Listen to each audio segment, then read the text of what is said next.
Hello friends, welcome back to the polity series, जहां हम पढ़ रहे थे क्लास 6 टू क्लास 12 की एनसीईआरटी। इसी सीरीज में अब हमने स्टार्ट किया है क्लास 11 के एनसीईआरटी को, that is constitution at work.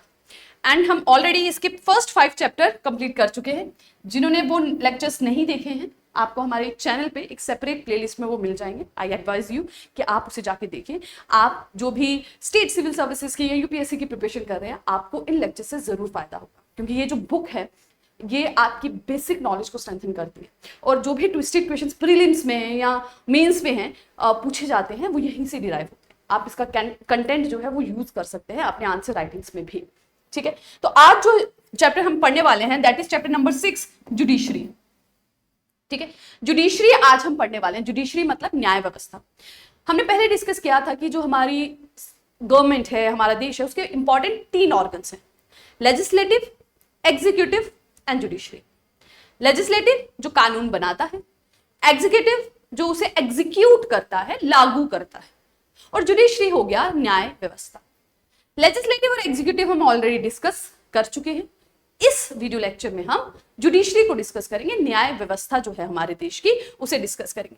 बात करें कि इसमें क्या क्या हम पढ़ेंगे। पहला, the meaning of independence of judiciary, कि न्याय व्यवस्था की इंडिपेंडेंस, उसको जो आजादी है उसका क्या मतलब है, कि आजादी की कोई जरूरत भी है, क्यों जरूरत है। The role of Indian judiciary in protecting our rights, कि न्याय व्यवस्था का क्या रोल है हमारे हकों को सुरक्षित रखने में। The role of the judiciary interpreting the constitution, संविधान को इंटरप्रेट समझने में कि उसकी किस प्रोविजन का क्या मतलब है, किस बात का क्या मतलब है, उसे हेल्प करने में जुडिशरी का क्या रोल है। And the relationship between the judiciary and parliament, तो हमारी जो संसद है और जो जुडिशरी या न्याय व्यवस्था है उनका आपस में क्या रिलेशन है, ये भी हम जानेंगे। सबसे पहला क्वेश्चन आता है जी, सबसे पहला क्वेश्चन है, why do we need an independent judiciary, कि न्याय व्यवस्था की जरूरत ही क्यों है। देखिए, जो भी देश है जहां डाइवर्सिटी है वहां पे कॉन्फ्लिक्ट्स होते हैं। किसी भी मुद्दे पे आपको डिसीजन लेना है, डिस्प्यूट्स अक्सर हो जाते हैं। हम अगर देश की बात ना करें, छोटे स्तरों की भी बात करें, तो फैमिलीज में भी आप देखते हैं डिस्प्यूट्स होते हैं। ठीक है, किसी बात को लेकर कॉन्फ्लिक्ट्स हो जाते हैं। अब उन डिस्प्यूट्स को, उन विरोधों को किस तरह से हैंडल किया जाए, किस तरह से सेटल आउट किया जाए। ठीक है, इस चीज का जो फाइनल डिसीजन है वो कौन लेगा। ठीक है, तो अगर दो भाइयों में, अगर सपोज 2 भाइयों में लड़ाई हो रही है लैंड को लेकर या किसी भी बात को लेकर, तो फाइनल डिसीजन कौन लेगा। हर पर्सन अपना हिसाब से सोचेगा, दोनों अपने अपने फायदे की बात करेंगे। तो मिडिल रूट जो है वो किस तरह से होगा, उस विरोध को किस तरह से शांत किया जाएगा, उसके लिए एक सेपरेट बॉडी या एक इंडिविजुअल की हमें जरूरत होगी जो दोनों की बात सुने और फिर एक फाइनल डिसीजन जो तो दोनों पे लागू हो। है ना, 2 भाई लड़ रहे हैं तो एक ऐसा पर्सन हो जिसपे दोनों का भरोसा हो, वो उन्हें अपनी बात बताए और वो एक फाइनल डिसीजन ले जो दोनों मान्य भी हो। ठीक है, सिमिलर वे में जब हम देश की बात करते हैं, देश में भी बहुत सारे डिस्प्यूट्स होते हैं। ठीक, क्राइम भी होता है। ठीक है, अब उन सबको हैंडल करना है, उन सबके डिस्प्यूट्स को सेटल करना है, उसके लिए एक बॉडी की जरूरत है। और वो बॉडी कौन सी होनी चाहिए, सबसे पहले कि वो स्वतंत्र बॉडी हो, साथ में वो इस चीज का ध्यान रखे वो किस तरह से काम करे, it work by rule of law.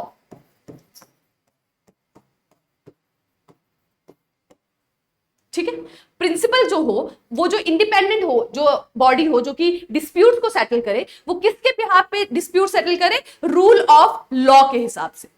ठीक है, रूल ऑफ लॉ का क्या मतलब है कि सबसे बढ़कर कानून है, कानून सबसे ऊपर है।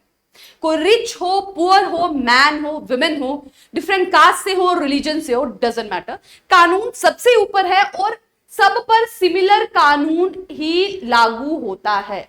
Same law applicable to all.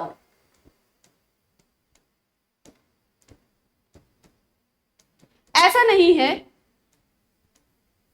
कि मेल ने क्राइम किया, मैन ने क्राइम किया तो उसे कम सजा हुई और विमेन ने सेम क्राइम किया तो उसे ज्यादा सजा। नहीं, कानून सबके लिए सेम है और कानून सर्वोपरि है, सुपरमेसी है। और यही काम होता है इंडिपेंडेंट बॉडी जुडिशरी, जो कि न्याय व्यवस्था है उसका, कि वो अपहेल्ड करे रूल ऑफ लॉ को, ताकि सबको न्याय मिले, सबको जस्टिस मिले, सबको ये भरोसा हो कि उनकी सुनी जाएगी, उनकी बात जो है, उनकी परेशानी जो है वो सुनी जाएगी और उन्हें न्याय मिलेगा। ठीक है, अब ये तो हमें समझ आ गया कि जुडिशरी बॉडी तो चाहिए क्योंकि डिस्प्यूट सेटल करने हैं, और वो जुडिशरी जो है, वो न्याय व्यवस्था जो है, वो बॉडी जो है, वो इंडिपेंडेंट होनी चाहिए। पर इंडिपेंडेंट का क्या मतलब है और किस तरह से वो इंडिपेंडेंस इंश्योर की जाती है कि हाँ वो आजाद है, फ्री है? उसमें जो सबसे पहले पॉइंट आता है कि the organs of government like the executive and legislative must not restrain the function of the judiciary। ठीक है, इंडिपेंडेंस किस तरह से इंश्योर करते हैं? सबसे पहले रिस्ट्रेन नहीं करेंगे उसके काम को। रिस्ट्रेन का मतलब होता है रोकना। ठीक है, तो जो न्याय व्यवस्था है, जुडिशरी है, उसके काम को बाकी जो दो ऑर्गन है, लेजिस्लेटिव जो पार्लियामेंट है, एग्जीक्यूटिव जो prime minister, council of minister और ऑफिसर्स भी, वो न्याय व्यवस्था के काम को किसी भी तरह से रोकेंगे नहीं। ठीक है, ऑल्दो कानून बनाने का हक किसके पास है? पार्लियामेंट के पास है, लेकिन वो जुडिशरी के काम में इंटरफेयर नहीं करेंगे। ठीक है, किसी तरह से उसके काम को रिस्ट्रेन नहीं करेंगे, किसी तरह से उनके कामों में इंटरफेयर नहीं करेंगे। ठीक है, ना ही वो उनके कामों को रिस्ट्रेन करेंगे, ना ही वो उनके कामों में इंटरफेयर करेंगे। और जो जजेस है, they must able to work without fear.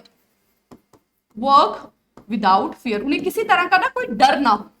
अगर ये तीनों चीजें इंश्योर की जाती हैं तो एक जुडिशियल सिस्टम, एक न्याय व्यवस्था जो है वो इंडिपेंडेंट कहलाती है कि उसके कामों को रोका नहीं जा रहा, उसके कामों में इंटरफेयर नहीं किया जा रहा, और वो बिना किसी डर के काम कर रहे।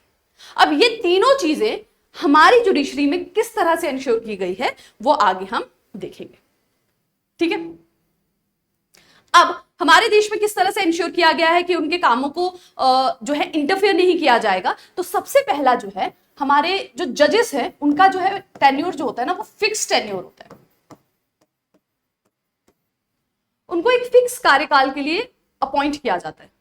ठीक है, और उनकी जो सर्विस कंडीशन है, ऐसा नहीं है कि गवर्नमेंट चाहेगी कि इन्होंने हमारे सपोर्ट में जजमेंट नहीं दी, कि सपोज किसी मिनिस्टर पे कोई केस चल रहा था क्राइम का, और जज ने एविडेंस के बेस पे जो सच था उसका साथ दिया और मिनिस्टर को सजा दे दी, तो ऐसा नहीं है कि गवर्नमेंट उसकी ट्रांसफर कर देगी या उसको जज की पोस्ट से हटा देगी। नहीं, उनका टेन्योर जो है फिक्स होता है। और साथ ही उनको जो रिमूव करने का प्रोसेस है ना, रिमूवल प्रोसीजर जो है वो बहुत ही कॉम्प्लिकेटेड रखा गया है। उस प्रोसीजर को कहते हैं इंपीचमेंट। किसी भी जज को ऐसे ही किसी का मन किया, किसी मिनिस्टर का, प्राइम मिनिस्टर का, तो उन्होंने जज को हटा दिया, ऐसा नहीं हो सकता। उसके लिए एक बहुत कॉम्प्लिकेटेड प्रोसीजर रखा गया है जिसे इंपीचमेंट कहते हैं। एक रेजोल्यूशन लाया जाता है, उस पर वोटिंग होती है, मेजॉरिटी लोग उस पर सपोर्ट करे पार्लियामेंट के, ठीक है, जितने प्रेजेंट है उसकी 2/3 मेजॉरिटी, और जो टोटल स्ट्रेंथ है उसकी मोर देन 50% की सपोर्ट, तभी एक जज को उसके पद से हटाया जा सकता है। और अभी तक सिर्फ एक जज पे इस तरह का प्रोसीजर चला था, रामास्वामी उनका नाम था, उन्हें भी हटाया नहीं गया था। At the end of the day उनके अगेंस्ट भी ये चार्जेस जो है क्लियर नहीं हुए थे, और अभी तक कोई भी जज इंपीच नहीं हुआ है। ठीक, तो पहला उनका टेन्योर फिक्स है। दूसरा, उनको रिमूवल जो है, उनका रिमूवल का प्रोसेस है वो कॉम्प्लिकेटेड है, इसीलिए वो बिना किसी फियर के काम कर सकते हैं। तीसरा क्या है कि अगर उनके कोर्ट में वो किसी को भी चार्ज कर सकते हैं for the contempt of court. Contempt of court मतलब अगर किसी ने कोर्ट की, आपने देखा होगा, सुना होगा आपने अक्सर मूवीज में भी, वेब सीरीज में भी, कि कोर्ट की अगर निर्देशों के खिलाफ कोई जाता है तो उसे फाइन भी कर दिया जाता है या उसको हिरासत में भी रख लिया जाता है for the contempt of court, कि आपने अदालत की जो है डिसरिस्पेक्ट की है। तो इसका भी पूरा हक जो है वो जजेस के पास होता है, जुडिशरी के पास होता है, और वो इसके लिए जवाबदेह नहीं है। ठीक है, अगर उनके रूल्स को कोई नहीं मान रहा है तो वो कंटेम्प्ट ऑफ कोर्ट के लिए उन्हें पनिश भी कर सकते हैं। ठीक है, नेक्स्ट आता है अपॉइंटमेंट। जजेस की जो अपॉइंटमेंट है ना, उसमें ऑल्दो जो चीफ जस्टिस ऑफ इंडिया है, अभी हम जजेस की बात करें, सुप्रीम कोर्ट की सबसे पहले बात करते हैं। सुप्रीम कोर्ट में एक चीफ जस्टिस ऑफ इंडिया होता है और बाकी जजेस होते हैं। ठीक है, तो चीफ जस्टिस ऑफ इंडिया को कौन अपॉइंट करता है? प्रेसिडेंट अपॉइंट करते हैं। ठीक, अब ये सोचने वाली बात थी कि यार प्रेसिडेंट अपॉइंट करते हैं, और प्रेसिडेंट तो हर जो डिसीजन है वो काउंसिल ऑफ मिनिस्टर की, अभी हमने एग्जीक्यूटिव में पढ़ा कि प्रेसिडेंट कोई भी डिसीजन बिना प्राइम मिनिस्टर और उनके काउंसिल ऑफ मिनिस्टर की एडवाइस के नहीं ले सकते, कुछ ही मैटर्स में ले सकते हैं। तो इसका मतलब कि चीफ जस्टिस ऑफ इंडिया भी जो वो अपॉइंट कर रहे हैं वो उनकी मर्जी से कर रहे हैं, तो ये तो इंटरफेरेंस हो गई, इसमें इंडिपेंडेंस कैसे हुई? तो बहुत जब से हमारा सुप्रीम कोर्ट कॉन्स्टिट्यूट हुआ है तब से ये देखा गया कि जो सीनियर मोस्ट जज होता है ना सुप्रीम कोर्ट में, उसको ही चीफ जस्टिस ऑफ इंडिया बना दिया जाता है, ठीक है, सीनियर मोस्ट।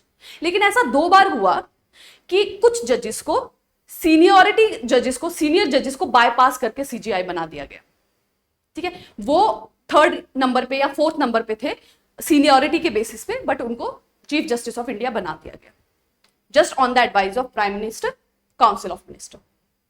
तो यहां पे एग्जीक्यूटिव जो है वो इंटरफेयर करने लगा। तो फिर चेंजेस लाए गए कॉन्स्टिट्यूशन में, कॉन्स्टिट्यूशन में कुछ फेरबदल किया गया। अब ये कहा गया है कि जब भी सुप्रीम कोर्ट के चीफ जस्टिस को प्रेसिडेंट को अपॉइंट करना हो तो वो सीनियर मोस्ट 4 जजेस की एडवाइस लेगा, और जब उसे बाकी जजेस को अपॉइंट करना होगा तो वो सीजेआई की एडवाइस लेगा, ठीक है। सीजेआई को अगर अपॉइंट करना है तो जो सीनियर मोस्ट जजेस हैं उनकी एक लिस्ट होगी, उनकी कोलेजियम होगा, उनका एक ग्रुप होगा, उनकी एडवाइस से होगा, ठीक है, और मोस्टली सीनियर मोस्ट जजेस को ही अपॉइंट किया जाएगा। और जो बाकी जजेस हैं उनको अगर अपॉइंट करना है तो chief justice of India, senior most जज, उन सब का कोलेजियम मिलकर जो है प्रेसिडेंट को एडवाइस करेगा। तो इस तरह से जो अपॉइंटमेंट है उसमें एग्जीक्यूटिव का इतना रोल नहीं है, बल्कि जुडिशरी ही खुद कंट्रोल कर रही है। तो इंटरफेरेंस जो थी अपॉइंटमेंट में वो खत्म एक तरह से आप बोले कर दी गई, ठीक है। ऑल्दो नए कानून लाने की बात कर रहे थे पार्लियामेंट में, नया बिल भी आया था जिसमें ये कहा गया था कि जजेस को अपॉइंट करने के लिए मिनिस्टर्स की इन्वॉल्वमेंट होनी चाहिए, बट वो पास नहीं हो पाया क्योंकि सुप्रीम कोर्ट ने भी कहा कि ये जो है बेसिक स्ट्रक्चर ऑफ कॉन्स्टिट्यूशन के खिलाफ है, क्योंकि संविधान का जो एक मेन पॉइंट है वो यही है कि न्याय व्यवस्था इंडिपेंडेंट होनी चाहिए, ठीक है, उसमें इंटरफेरेंस नहीं होना चाहिए। क्लियर है। नेक्स्ट जो पॉइंट आता है दैट इज, यहां लिखते हैं, ओके, नेक्स्ट पॉइंट उसकी इंडिपेंडेंस को इंश्योर करने के लिए है कि उसके जो चार्जेस हैं, उसके जो सैलरीज वगैरह हैं, चार्जेस हैं, उसके दैट इज नॉट वोटेड, ठीक है। सैलरीज अलाउंसेस जो जजेस को मिलते हैं उसके लिए वो पार्लियामेंट पे डिपेंडेंट नहीं है, वो चार्ज होते हैं from consolidated fund of India, ठीक है। तो उनके अलाउंसेस को, सैलरीज देने के लिए, अलाउंसेस देने के लिए पार्लियामेंट की परमिशन की जरूरत नहीं है, वो directly consolidated fund of India से आते हैं, that is not voted. Clear है।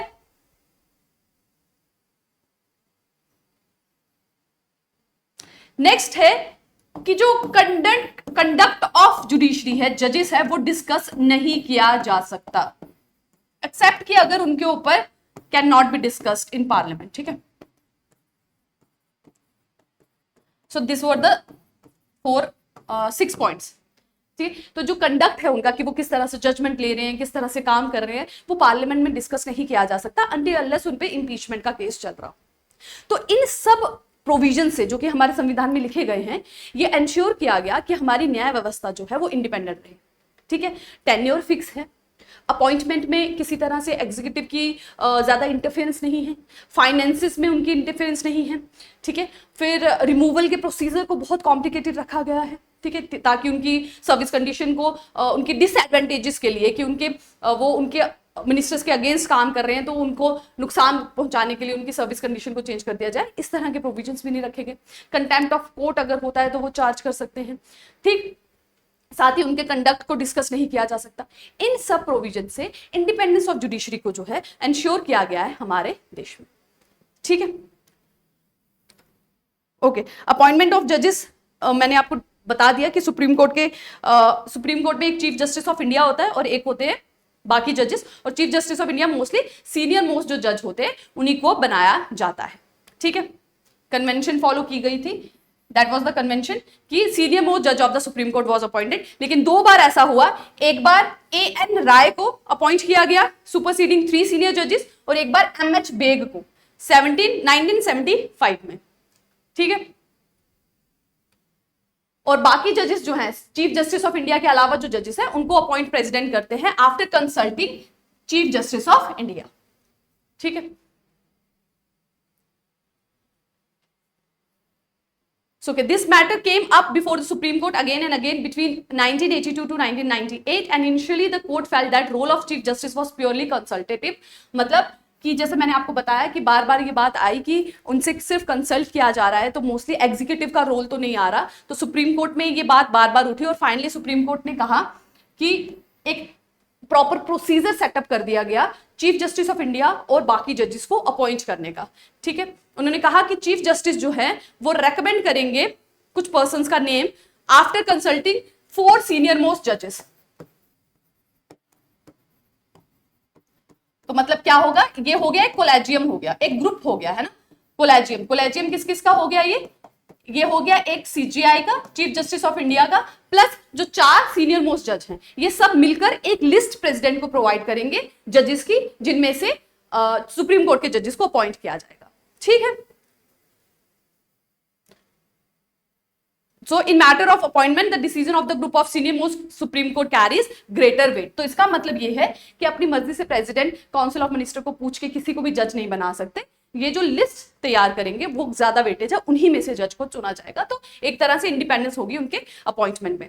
रिमूवल की बात करें कि उनको सिर्फ कॉन्स्टिट्यूशन में 2 ऐसे रीजंस लिखे गए हैं जिसके बिहाफ पर, जिनके बेस पर जजेस को निकाला जा सकता है। एक है one is misbehavior and other is incapacity।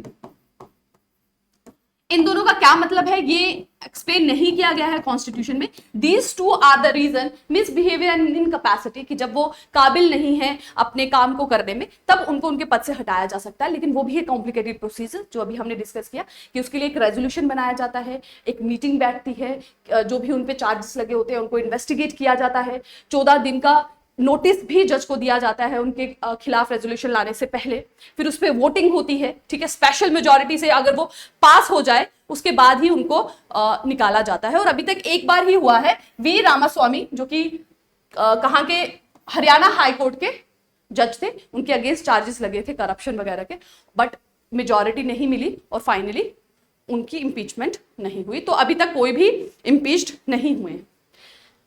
Next point is structure of judiciary. हमारे देश में जो न्याय व्यवस्था है उसका स्ट्रक्चर क्या है, अगर यहाँ पे एक टेबल के फॉर्म में दिया गया है। स्ट्रक्चर की बात करें तो हमारी जुडिशरी एक इंटीग्रेटेड है और एक हिरार्की में काम करती है। सभी जो कोर्ट्स हैं वो एक ही कानून को फॉलो करते हैं, एक ही कानून आईपीसी को लगाते हैं, लेकिन वो हिरार्की में है। सबसे ऊपर आ जाता है सुप्रीम कोर्ट, ठीक है, सबसे ऊपर आगे सर्वोच्च अदालत, उसके बाद आता है हाई कोर्ट जो कि काम करता है राज्यों के स्तर पर। हाई कोर्ट के नीचे आ जाता है डिस्ट्रिक्ट कोर्ट जो कि डिस्ट्रिक्ट्स के स्तर पर, जिला के स्तर पर करता है, और जिला के भी नीचे आते हैं छोटे मोटे और court, that is subordinate courts. ठीक है, सुप्रीम कोर्ट की बात करें तो सुप्रीम कोर्ट जो डिसीजन लेता है वो पूरे देश पे लागू होता है, with in the boundary of a country, of our country. वो उसके अंदर जितने भी राज्य पड़ते हैं, यूटीज पड़ती है, उन सब पे वो कानून लागू होता है। ठीक है, वो हाई कोर्ट के जजेस को ट्रांसफर कर सकते हैं क्योंकि उनकी पावर होती है सबऑर्डिनेट कोर्ट्स में ना। साथ ही वो हाई कोर्ट से कुछ केसेस को अपने पास बुला सकते हैं। ठीक है, अगर कोई केस हाई कोर्ट में चल रहा है तो वो उसे शिफ्ट करके अपने पास बुला सकते हैं कि वो इस पर फर्दर प्रोसीडिंग्स करेंगे। साथ ही वो बाकी एक हाई कोर्ट से दूसरे हाई कोर्ट में ट्रांसफर भी कर सकते हैं केसेस को। हाई कोर्ट की बात करें तो उनके कानून जो भी वो बनाते हैं उनका दायरा रहता है विद इन अ स्टेट। ठीक है, सबऑर्डिनेट और डिस्ट्रिक्ट कोर्ट्स पे उनका कंट्रोल रहता है। साथ ही वो रिट इशू कर सकते हैं for the enforcement of fundamental right under article 226। Supreme court under article 32 करते हैं और हाई कोर्ट अंडर आर्टिकल 226 करते हैं। ठीक, चलिए now coming towards the jurisdiction. Jurisdiction का मतलब होता है दायरा, वो दायरा जहां तक कानून जो है पर्टिकुलर अदालत कानून बना सकती है, उसका दायरा कहां तक है कि उसके द्वारा बनाया गया जो कानून है वो कहां तक एप्लीकेबल होगा, किस किस मुद्दे पे वो कानून बना सकते हैं। तो सर्वोच्च न्यायालय की बात करें, सुप्रीम कोर्ट की बात करें तो सबसे पहले आ जाता है 4 तरह के जुरिस्डिक्शन है इनके पास, 4 तरह के पावर्स हैं जिन पे ये कानून बना सकते हैं। पहला आता है ओरिजिनल जुरिस्डिक्शन। ओरिजिनल जुरिस्डिक्शन का मतलब है वो केसेस जो डायरेक्टली सुप्रीम कोर्ट हेयर करता है, उन केसेस को डायरेक्टली सुप्रीम कोर्ट के पास लिया जाता है। हाई कोर्ट के पास आप वो केसेस लेके नहीं जा सकते। वो केसेस हो गए जब स्टेट और स्टेट के बीच में कोई कंफ्लिक्ट हो या सेंटर और स्टेट के बीच में कोई कंफ्लिक्ट हो। ठीक है, क्योंकि स्टेट और स्टेट के बीच में दोनों का हाई कोर्ट अलग है, दोनों हाई कोर्ट अलग डिसीजन देंगे, तो इट्स बेटर कि वो सुप्रीम कोर्ट के पास जाए। और जब एक जगह स्टेट है, एक जगह दूसरा सेंटर है, तब भी केसेस डायरेक्टली किसके पास जाते हैं, सुप्रीम कोर्ट के पास जाते हैं। तो that was the original jurisdiction, ठीक है। उसके बाद आती है अपीलिएट। अपीलिएट का मतलब है कि कौन कौन से केसेस की अपील की जा सकती है। तो सारे केसेस जो भी हाई कोर्ट में चल रहे हैं, आप उससे सेटिस्फाइड नहीं है जजमेंट से, तो आप सुप्रीम कोर्ट में जा सकते हैं। तीसरी आती है एडवाइजरी। एडवाइजरी मतलब it is under article 143। Advise कर सकते हैं कुछ लीगल मैटर्स पे, सेंट्रल गवर्नमेंट सुप्रीम कोर्ट से सलाह मांग सकती है। ऑल्दो वो सलाह कंपलसरी नहीं है, उस सलाह को मानना नहीं मानना वो भी केंद्र सरकार पर है, सलाह देना नहीं देना वो भी सुप्रीम कोर्ट की अपनी डिस्क्रिप्शन है, अपनी मर्जी है, बट वो सलाह मांग सकते हैं। फायदा क्या होता है एडवाइस लेने का, कि अगर सपोज कोई कानून बनाने का सोच रहा है केंद्र सरकार, तो वो अगर उस पर कुछ लीगल ऐसे पॉइंट्स हैं तो सुप्रीम कोर्ट से अगर पहले ही डिस्कस कर लिए जाएंगे तो फिर फर्दर उसमें कोई प्रॉब्लम नहीं आएगी। तो वो उस कानून को लाने से पहले उसमें कुछ चेंजेस कर सकते हैं जो कि बाद में प्रॉब्लम कर सकते हैं अगर वो लीगल मैटर्स को देखा नहीं गया हो। तो बिफोर हैंड डिस्कस कर लिया जाता है। इंटरनेशनल फ्रंट पे भी कोई लीगल मैटर हो तो वो कर लिया जाता है discuss with the supreme court. Next आता है रिट जुरिस्डिक्शन, जो कि है कि जैसा हमने पढ़ा था जब हमने फंडामेंटल राइट्स को पढ़ा था कि फंडामेंटल राइट्स अगर आपके वॉयलेट होते हैं, मौलिक अधिकार, तो आप डायरेक्टली पिटीशन डाल सकते हैं सुप्रीम कोर्ट में और सुप्रीम कोर्ट आपके मौलिक अधिकारों को एनफोर्स कर सकती है। नेक्स्ट आता है स्पेशल पावर। स्पेशल पावर मतलब कि कुछ ऐसे केसेस है जो सोसाइटी के हिसाब से, कंट्री के हिसाब से बहुत ज्यादा इंपॉर्टेंट हो, तो सुप्रीम कोर्ट के पास आप वो डायरेक्टली भी जा सकते हैं other than the original jurisdiction. ठीक है, so this we have discussed. Okay, यहाँ पे दो और आर्टिकल्स की बात की गई है। एक है आर्टिकल 137 जो कहता है कि supreme court shall have power to review any judgement pronounced और ऑर्डर मेड बाय इट। तो मतलब जो भी ऑर्डर वो बनाते हैं, जो भी जजमेंट वो देते हैं, वो उसे रिव्यू भी कर सकते हैं। ये सुप्रीम कोर्ट के पास है। अब सुप्रीम कोर्ट ने जो कानून बनाया, हाई कोर्ट उसे बदल नहीं सकता, डिस्ट्रिक्ट कोर्ट उसे बदल नहीं सकता, पूरे देश को वो मानना है, लेकिन सुप्रीम कोर्ट अपने ही डिसीजन को एक बार चेक जरूर कर सकता है। आर्टिकल 144 कहता है all authority civil and judicial in the territory of India shall act in aid of supreme court. कि सुप्रीम कोर्ट ने जो कानून बना दिया वो सब पे लागू होगा विद इन अ टेरिटरी। ठीक है, now coming the judicial activism and judicial review. ये दो टर्म्स हैं। जुडिशियल एक्टिविज्म क्या होता है? जुडिशियल एक्टिविज्म का मतलब है कि नॉर्मली सुप्रीम कोर्ट उन्हीं केसेस की हियरिंग करता है, उन्हीं केसेस पे डिसीजन देता है, जजमेंट देता है जिन केसेस पे पिटीशंस लोगों द्वारा उधर डाली जाती है सुप्रीम कोर्ट में। पर जुडिशियल एक्टिविज्म का मतलब है जब जजेस खुद से सुओ मोटो केसेस को सुनते हैं। ठीक है, जब उन्हें ऐसा लगता है कि ऐसे कुछ कानून है जिसपे पार्लियामेंट काम नहीं कर रहा है। जैसे मैं आपको एक एग्जांपल दूं, एक विशाखा गाइडलाइंस दी थी सुप्रीम कोर्ट ने।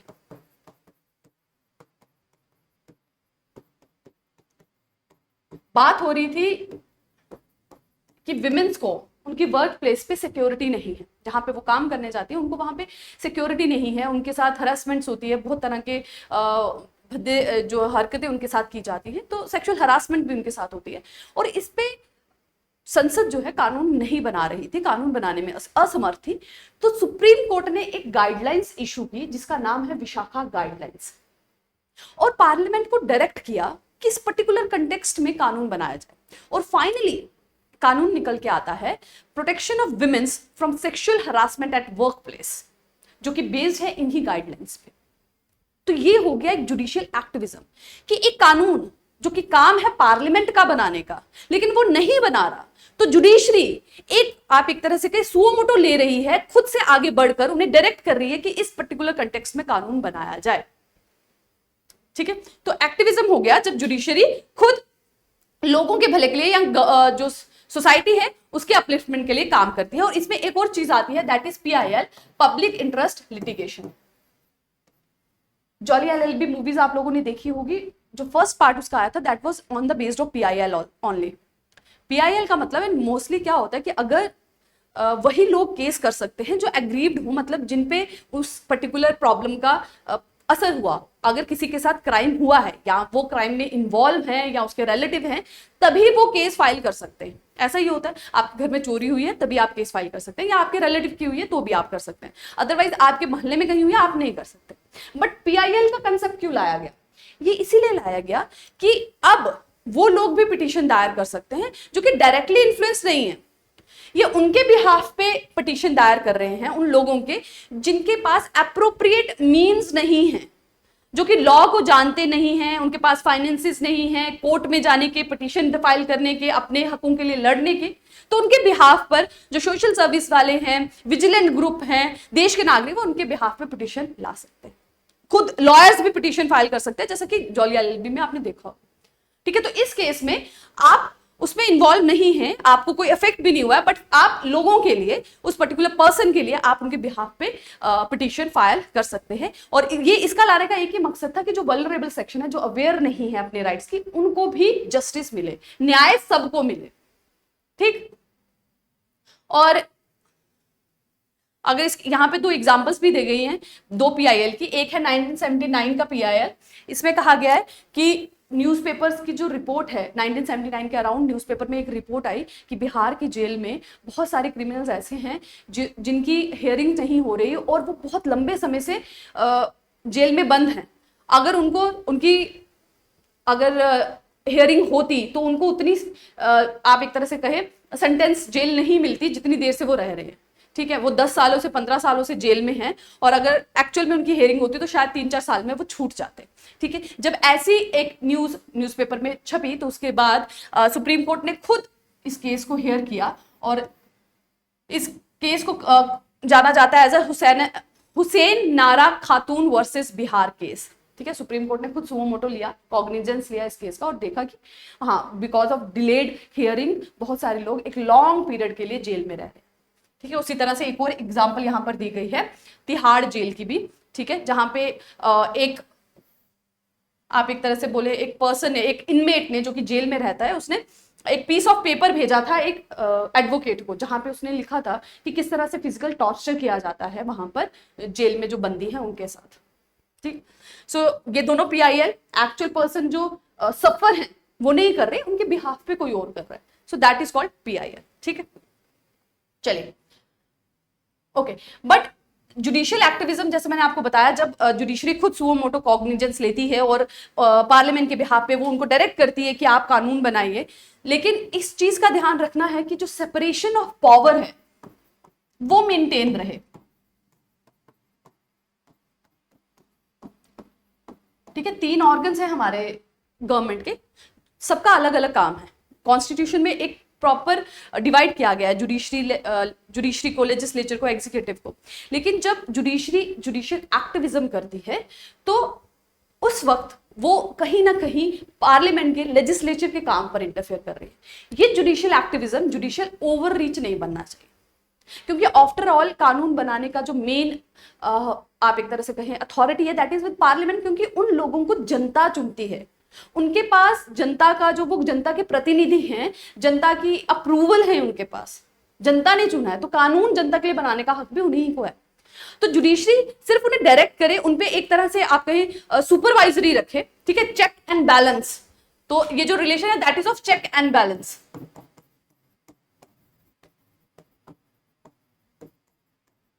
ठीक है, कि उनको डायरेक्ट कर रही है कि कभी वो अपनी बाउंड्री से बाहर जाके काम ना करें, साथ ही साथ जो उनका दायरा है उसके अंदर भी सही डायरेक्शन में वो वर्क करें।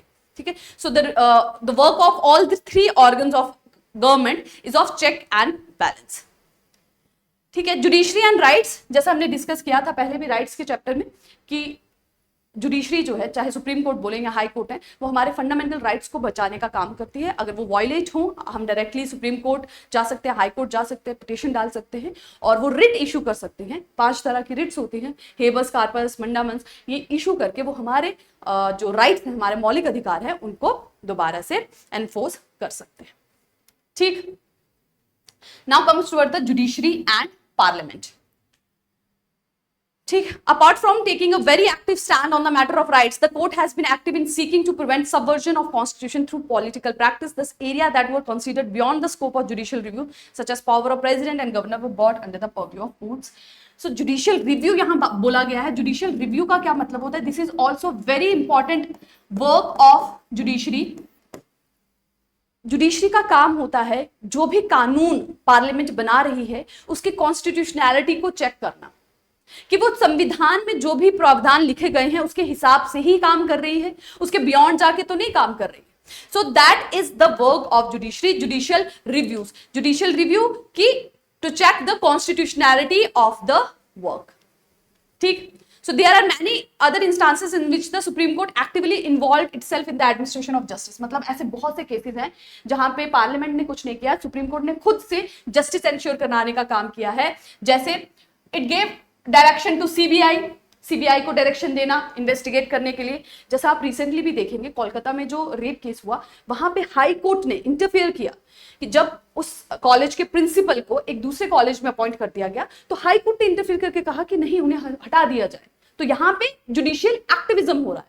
ठीक, पॉलिटिशियंस के अगेंस्ट नरसिम्हा राव केस की बात करें, illegal allotment of petrol pumps की बात करें, तो ये सब जो एग्जांपल हैं जुडिशियल एक्टिविज्म के हैं, जहां पे खुद सुप्रीम कोर्ट ने इन बातों को हैंडल किया है। ठीक है,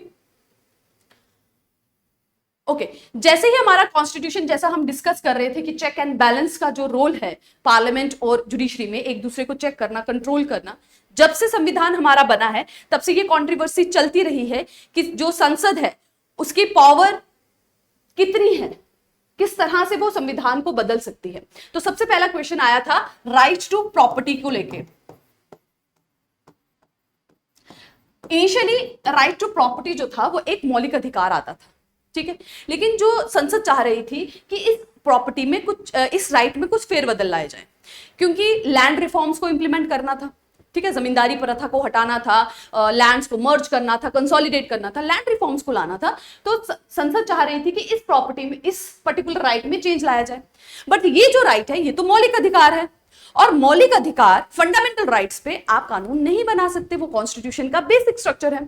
ठीक, तो सुप्रीम कोर्ट के पास एवरी नाउ एंड देन ये केस गया, बहुत सी हेयरिंग हुई, और फाइनली एक जजमेंट आती है 1973 की, जिसको कहा जाता है, that is a very important, आप कहें पॉलिटी के लिए, केशव नंदा भारती केस। ये आप बड़ी जगह कोट कर सकते हैं, बहुत सारे अपने आंसर्स में भी, ये बहुत इंपॉर्टेंट जजमेंट है 1973 की केशव नंदा भारती जजमेंट, और केस जिसमें जजमेंट आई, जिसमें फाइनली सुप्रीम कोर्ट ने ये कहा कि फंडामेंटल राइट्स जो हैं, मौलिक अधिकार जो हैं, उनको चेंज नहीं कर सकता पार्लियामेंट। पार्लियामेंट कोई भी ऐसा कानून नहीं बना सकता कि वो मौलिक अधिकारों को चेंज करे। साथ ही उन्होंने ये भी कहा कि जो राइट टू प्रॉपर्टी है, ठीक है, केशव नंदा भारती केस ने ये भी कहा कि जो राइट टू प्रॉपर्टी है वो बेसिक स्ट्रक्चर के अंडर नहीं आता। बाकी सारे फंडामेंटल राइट्स आते हैं बेसिक स्ट्रक्चर में, बट राइट टू प्रॉपर्टी नहीं आता। तो later on 44th constitutional amendment act के थ्रू राइट टू प्रॉपर्टी को चेंज कर दिया गया from fundamental right to a ordinary legal right. ठीक है, सुप्रीम कोर्ट ने जब 1973 में ये जजमेंट दिया कि जो राइट टू प्रॉपर्टी है वो बेसिक स्ट्रक्चर नहीं है, इस पे चेंज ला सकती है पार्लियामेंट, तो पार्लियामेंट ने एक अमेंडमेंट लाया कॉन्स्टिट्यूशन में, और राइट टू प्रॉपर्टी को फंडामेंटल राइट से हटाकर लीगल राइट बना दिया। ठीक, और बाकी जितने भी मौलिक अधिकार हैं उस पर सुप्रीम कोर्ट ने कहा कि that all are basic structure of supreme court, sorry constitution, तो उसमें पार्लियामेंट कोई भी फेरबदल नहीं ला सकता है। ठीक है, तो इस तरह से सुप्रीम कोर्ट जो है अपनी कॉन्स्टिट्यूशन को इंटरप्रेट करने की पावर भी रखता है। ठीक है, अब बेसिक स्ट्रक्चर क्या है क्या नहीं है, इसका जो फाइनल डिसीजन है ना वो सुप्रीम कोर्ट ही लेता है। ये चीज क्लियर कर दी गई है कि संविधान का जो बेसिक स्ट्रक्चर है उसे पार्लियामेंट बदल नहीं सकता, पर वो बेसिक स्ट्रक्चर क्या है ये फाइनल सुप्रीम कोर्ट ही डिसाइड करेगा, वो अभी तक क्लियर नहीं किया गया। Time and every now and then supreme court ने कुछ फीचर्स बताए हैं, जैसे सेकुलरिज्म हो गया, फ्रेटर्निटी हो गया, फेडरल स्ट्रक्चर हो गया, ये सब बेसिक स्ट्रक्चर है, फ्री एंड फेयर इलेक्शन हो गया, बट सभी चीजें नहीं की गई है इन टाइम, वो बाद में इसे और चीजें इसमें ऐड भी कर सकते हैं। तो इस तरह से सुप्रीम कोर्ट या जुडिशरी अपना एक पावर जो उनकी है कॉन्स्टिट्यूशन को इंटरप्रेट करने की, उसका भी इस्तेमाल करते हैं। ठीक, so this ruling has change the nature of conflict between the legislature and judiciary.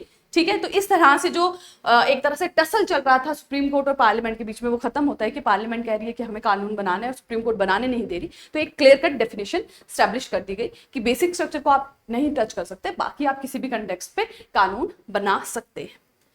ठीक, some issues still remain a bone of contention between the two. Can the judiciary intervene and regulate the function of legislature? In the parliamentary system, the legislature has the power to govern itself and regulate the behavior of its member. Thus, the legislature can punish person who the legislature holds guilty of breaching privilege of the legislature. अभी भी कुछ ना कुछ conflict supreme court और parliament में चलते रहते हैं, बट स्टिल कॉन्स्टिट्यूशन में इट हैज बीन मेंशन कि ये दोनों इनकी पावर्स अलग हैं. At the same time they both need to supervise their function, कि कोई भी अपनी बाउंड्री को ओवर रीच ना करे. ठीक, तो कुछ एरियाज में उनके पास इंडिपेंडेंट अथॉरिटीज है, like supreme court contempt of court के लिए पनिश कर सकता है, और पार्लियामेंट के लिए पार्लियामेंट के पास पावर है कि जो भी पार्लियामेंट्री प्रिविलेजेस को ब्रीच करता है उन्हें पनिश कर सकते हैं. कि पार्लियामेंट के अंदर जब मीटिंग चल रही है, सेशन चल रही है, किनको अलाउ करना है, किनको अलाउ नहीं करना है, किनको उनकी डिसरिस्पेक्ट के लिए पनिश करना है, वो उनके पास अथॉरिटी है. वहां फंडामेंटल राइट्स की बात नहीं कर सकते कि मुझे कहीं पे भी जाने का हक है, नहीं. ठीक है, so that is it for today's lecture. इसके साथ हमारा जुडिशरी का चैप्टर भी कंप्लीट होता है. आई होप आपको ये क्लियर हुआ होगा, इसकी बेसिक अंडरस्टैंडिंग क्लियर हुई होगी कि इंडिपेंडेंस ऑफ जुडिशरी का क्या मतलब है और किस तरह से उसे इंश्योर किया जाता है, क्या रिलेशन है पार्लियामेंट और जुडिशरी का, जुडिशियल रिव्यू क्या होता है, जुडिशियल एक्टिविज्म क्या होता है, PIL क्या है. I hope this all is clear to you. That is it for today's lecture. Thank you very much. Take care and keep working hard.